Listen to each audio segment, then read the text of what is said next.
ఎన్నికల సమరం మధ్యలో ఉన్న చంద్రబాబు నాయుడు ప్రస్తుతం మనతో ఉన్నారు. చంద్రబాబు నాయుడు గారు 9 ఏళ్ల తెలుగుదేశం పాలన తిరస్కరించిన ప్రజలు కాంగ్రెస్ పార్టీకి పట్టం కట్టారు.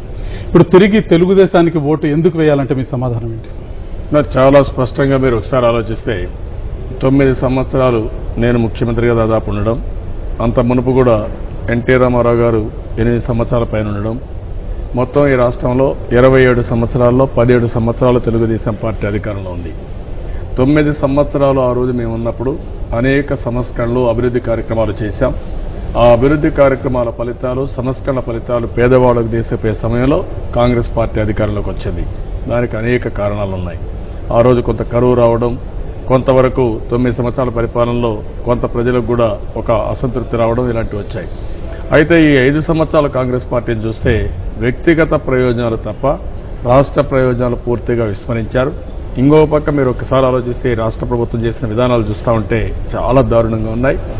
ఈరోజు ఒక 2000, 3000 మంది కోసం రాష్ట్ర ప్రజల్ని దగా చేశారు, పూర్తిగా నిర్వీర్యం చేశారు, రాష్ట్రం యొక్క ప్రతిష్ట తీసేసే పరిస్థితికి వచ్చారు. ఎక్కడ చూసినా అవినీతి తప్ప ఇంకోటి జరిగే పరిస్థితి లేదు. జలయజ్ఞం ధనయజ్ఞంగా మారిపోయింది. ప్రభుత్వ ఆస్తులన్నీ పూర్తిగా అన్యాక్రాంతం అయిపోయినాయి.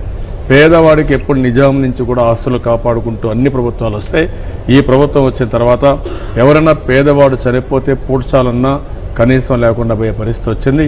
ఆ విధంగా దారుణం చేశారు. భూములు పోతే పోయాయి కానీ భూగర్భ ఖనిజ సంపద కూడా మొత్తం దోచుకునే పరిస్థితి వచ్చారు. రాష్ట్రంలో మొత్తం పోయింది. ఒక్క ఉదాహరణ నేను చెప్తున్నాను. నేను అపోజిషన్లో ఉన్నప్పుడు 89-94లో ఆ రోజు జనార్దన్ రెడ్డి గారు ఇదే మరి గెలాక్సీ గ్రెనేడ్ చీమకుర్తిలో ఆయన కుమారుడికి ఇవ్వాలని చెప్పి జీవో ఇస్తే మేము పోరాడి హౌస్లో క్యాన్సిల్ చేయించాం. తర్వాత నేను ముఖ్యమంత్రి అయిన తర్వాత గ్లోబల్ టెండర్లు పిలిచి 1 క్యూబిక్ మీటర్ 44,000 రూపాయలకి ఇచ్చాం.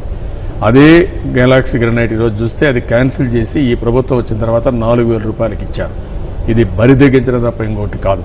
ఈ ముఖ్యమంత్రి ఆలోచించేది నేను డబ్బులు సంపాదిస్తాను, ఏమైనా చేస్తాను, దౌర్జన్యాలు చేస్తాను, నా ఇష్ట ప్రకారం చేస్తే సాగిపోతున్న పరిస్థితికి వచ్చారు. ఇటీవల ఎలుగుబంటు సూర్యనారాయణ అవినీతి, ఇంకో పక్కన సత్యం అవినీతి, ఇంకో పక్క చూస్తే ముఖ్యమంత్రి కుటుంబ సభ్యులు పెట్టిన కుమారుడు పెట్టిన కంపెనీల అవినీతి, ఇవన్నీ చూస్తే ప్రపంచంలో ఎక్కడ ఈ విధంగా జరగలేదు. ప్రజాధనాన్ని దోచుకున్నారు, ప్రజల జీవితాన్ని నిర్వీర్యం చేశారు, రాష్ట్ర ప్రతిష్ట దెబ్బతీశారు, పరువు తీశారు. ఈ రోజు ఎవరన్నా రావాలంటే కూడా రాలేని పరిస్థితి వస్తూ ఉంది. ఈ రోజు ఏవైతే సంక్షేమ కార్యక్రమాలు, అభివృద్ధి కార్యక్రమాలు చేస్తున్నారో ఇవన్నీ పేపర్కే పరిమితం అవుతున్నాయి, పబ్లిసిటీకి పరిమితం అవుతున్నాయి. ఈ రోజు రాష్ట్ర ఆదాయం బాగా పెరిగింది. ఒకప్పుడు నేను ముఖ్యమంత్రిగా ఉన్నప్పుడు 8,500 కోట్ల రూపాయల ఆదాయం, జీతాలు కూడా ఇవ్వలేని పరిస్థితి. అక్కడి నుంచి అనేక అభివృద్ధి కార్యక్రమాలు, సంక్షేమ రిఫార్మ్స్ తీసుకొస్తే ఈ రోజు రాష్ట్ర ఆదాయం 70,000 కోట్లు. నేను అడుగుతున్నాను, పేదవాళ్ళకి ఏం ఒరిగింది, రైతులకు ఏం ఒరిగింది, చేతి వృత్తులు కుల వృత్తులను ఆదుకున్నారని నేను అడుగుతున్నాను. ఇంత ఆదాయం పెరిగిన తర్వాత ఆ ఫలితాలు స్పష్టంగా కనపడాలి. పేదవాళ్లకు మాత్రం ధరలు విపరీతంగా పెరిగిపోయినాయి, ఆదాయం పెరగలేదు. చాలా వరకు మీరు చూస్తే 5 సంవత్సరాలు దేవుడు కరుణించి వర్షాలు కురిపించిన ఈ ప్రభుత్వం చేసిన పనుల వల్ల రైతులు పూర్తిగా నష్టపోయారు. 7,000 మంది ఆత్మహత్యలు చేసుకున్నారు. 600 మంది చేనేత కార్మికులు ఆకలి చావులతో చనిపోయారు. ఎంతో మంది వెనుకబడిన వర్గాలు రోడ్డు మీద పడే పరిస్థితి వచ్చింది. ఇలాంటివి ఉన్నప్పుడు పూర్తిగా ఈ ప్రభుత్వం యొక్క నిర్వాహకం వల్ల పేదవాళ్ళు దెబ్బతిన్నారు, రైతులు అవస్థపడ్డారు. ఎవ్వరు కూడా సమాజంలో హ్యాపీగా ఉండే పరిస్థితి లేదు. మంచి సమయం కాంగ్రెస్ పార్టీ వచ్చి ఈ రాష్ట్రాన్ని దెబ్బతీసే పరిస్థితి వచ్చింది. ఆ విషయం మేము ప్రజలకు తీసుకుపోతున్నాం. అవినీతి ఆరోపణల్ని చాలా ప్రధానమైన అస్త్రంగా తీసుకుని ఎన్నికల్లోకి మీరు వెళ్తున్నారు. కానీ అవినీతి ఆరోపణల ప్రభావం గ్రామీణ ఓటర్ల మీద ఏమాత్రం ఉండదన్న వాదన కూడా వినిపిస్తుంది. దాని గురించి మీరు ఏమంటారు? నేనేమంటున్నానంటే ఇది అవినీతి ఆరోపణలు మాత్రం కాదు. ప్రజలకు దక్కవలసిన సంపద కొంతమంది, కొన్ని వేల మంది మాత్రం భోంచేసే పరిస్థితి వచ్చారు. నేను ఒక ఉదాహరణ మీకు చెప్పాను. 8,500 కోట్ల రూపాయల ఆదాయం నుంచి రాష్ట్రంలో 70,000 కోట్ల రూపాయల ఆదాయం వచ్చింది.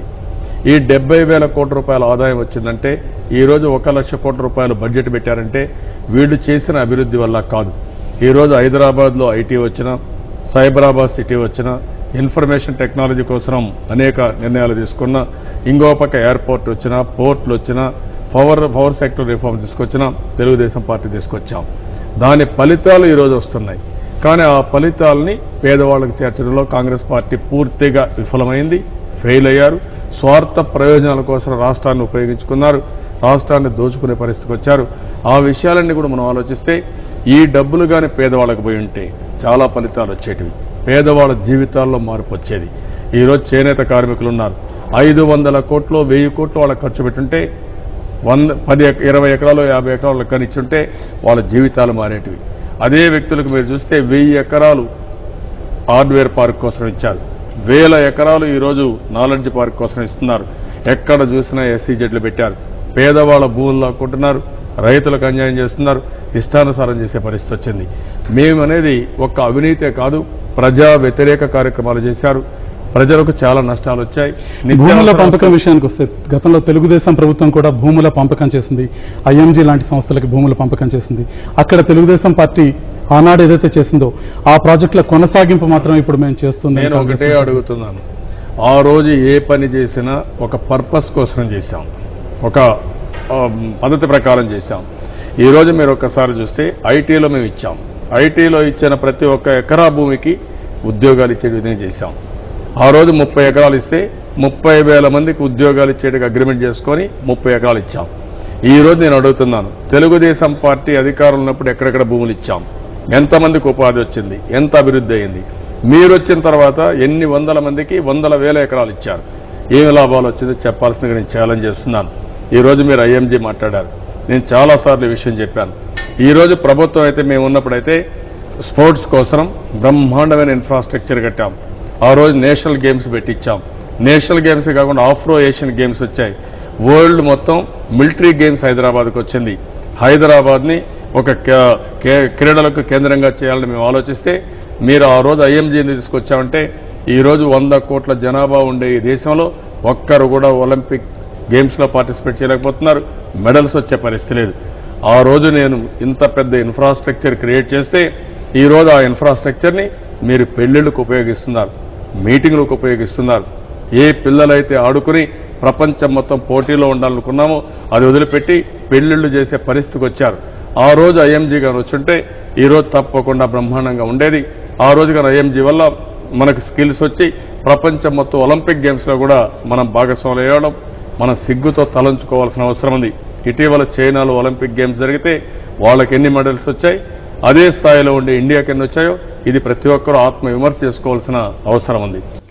మాజీ ముఖ్యమంత్రి తెలుగుదేశం పార్టీ అధ్యక్షుడు నారా చంద్రబాబు నాయుడుతో ఎన్కౌంటర్ కొనసాగుతుంది. బ్రేక్ తర్వాత చూస్తూనే ఉండండి TV9.